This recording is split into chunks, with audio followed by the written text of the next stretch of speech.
Bienvenue sur Joli Tricot. Aujourd'hui, je vais vous guider pas à pas pour comprendre le fonctionnement du système de sélection de motifs à 8 boutons poussoirs des machines à tricoter brodeur. Ce système emblématique des modèles comme la KH 588, 581, 585 et 710 est le cœur de la création de jacquards, de points texturés et de tricots multicouleurs. Le système de sélection de motifs à 8 boutons poussoirs comporte plusieurs éléments. Le cadran de glissement, les boutons de sélection d'aiguille, le levier inverseur, le bouton de glissement, le levier d'enclenchement et le sélecteur de changement. J'attire votre attention sur les symboles de sélection d'aiguille sur le lit de la machine. Ceux-ci concordent avec les symboles sur le cadran de glissement.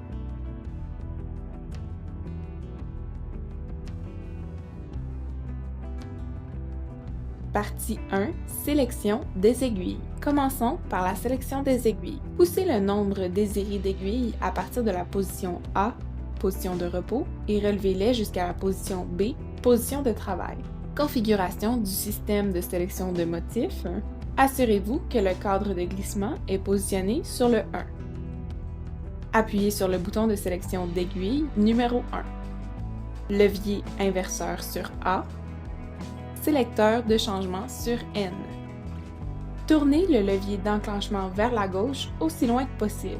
Cela mettra les aiguilles sélectionnées en position D1. Toutes les aiguilles non sélectionnées resteront en position B. Remarquez que les aiguilles ciblées par le bouton numéro 1 avec la configuration actuelle sont celles vis-à-vis des symboles double triangle. En déplaçant le chariot avec les configurations de tricot normales vers la gauche, toutes les aiguilles reviennent en position B. Maintenant, si on place le sélecteur de changement sur MC pour tricot multicolore et qu'on tourne le levier d'enclenchement vers la gauche aussi loin que possible, cela mettra les aiguilles sélectionnées en position D2. Toutes les aiguilles non sélectionnées resteront en position B. Partie 2. Fonctionnement des boutons et du levier inverseur. Il y a 8 boutons qui contrôlent chacun un groupe d'aiguilles. Le bouton numéro 0 libère tous les boutons 1 à 8. Je remets le sélecteur de changement sur N. On va passer tous les boutons 1 à 8 ensemble. J'avance 8 aiguilles. La première est sur un symbole double triangle.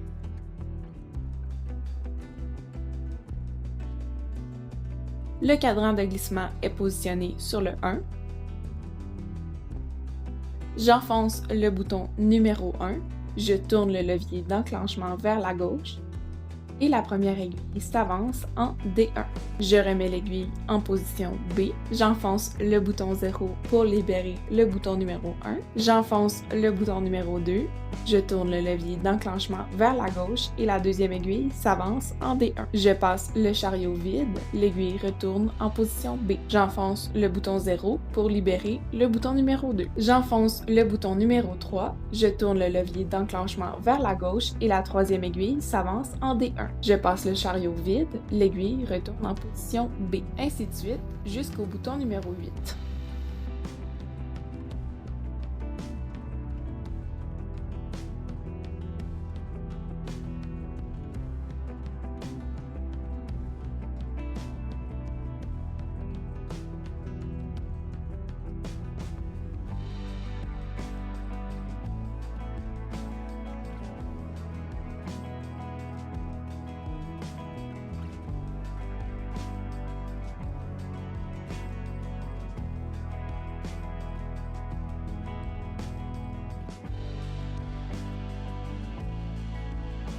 Le levier inverseur, c'est la petite flèche AB située sur le sélecteur. Les aiguilles sont sélectionnées en fonction de sa position. Position A, les aiguilles correspondent au bouton sélectionné. Position B, les aiguilles correspondent au bouton non sélectionné.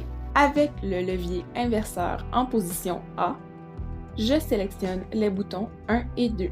Je tourne le levier d'enclenchement vers la gauche. Les aiguilles 1 et 2 sont poussées en position D1.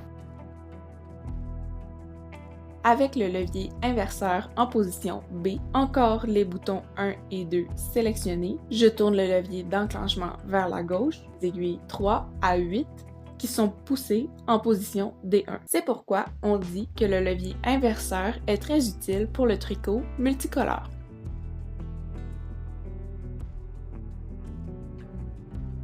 Partie 3, le cadran et le bouton de glissement. Le cadran de glissement est très utile pour décaler les motifs comme pour les points en zigzag ou les patrons en diagonale. On a vu que lorsque le cadran de glissement est sur le 1, là où les aiguilles en position V sur le symbole double triangle est sélectionné avec le bouton numéro 1. Maintenant, on tourne le bouton de glissement jusqu'à ce que la flèche sur le cadran de glissement soit sur le numéro 2.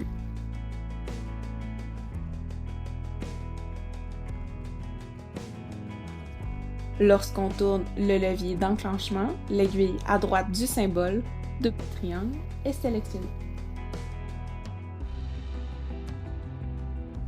L'indicateur de direction de sélection sur le cadran indique le sens de rotation du bouton de glissement. L pour left en français gauche, R pour right en français droite. Cadran de glissement sur 3, la troisième aiguille après le symbole double triangle s'avance. Cadran de glissement 4, la quatrième aiguille après le symbole double triangle s'avance. La cinquième aiguille après le symbole double triangle ou l'aiguille du symbole diamant s'avance. Cadran de glissement 6, deuxième aiguille après le symbole diamant s'avance. Cadran de glissement 7, la troisième aiguille après le symbole diamant s'avance. Cadran de glissement 8, la quatrième aiguille après le symbole diamant ou la première aiguille avant le symbole double triangle s'avance. En résumé, le cadran de glissement indique la relation entre les boutons de sélection et les aiguilles sur le lit de la machine. Le système de sélection de motifs est une combinaison de 8 boutons poussoirs et du levier inverseur AB pour déterminer quelles aiguilles vont tricoter. Le cadran et le bouton de glissement vous permettent de décaler ce motif sur le lit de la machine. Comprendre le système de sélection de motifs est la clé pour réaliser les motifs les plus complexes et obtenir des résultats sophistiqués. Si vous avez trouvé cette explication utile, n'oubliez pas de liker cette vidéo et de vous abonner à Joli Tricot pour plus de trucs et astuces sur votre machine à tricoter. Merci d'avoir visionné et à très bientôt!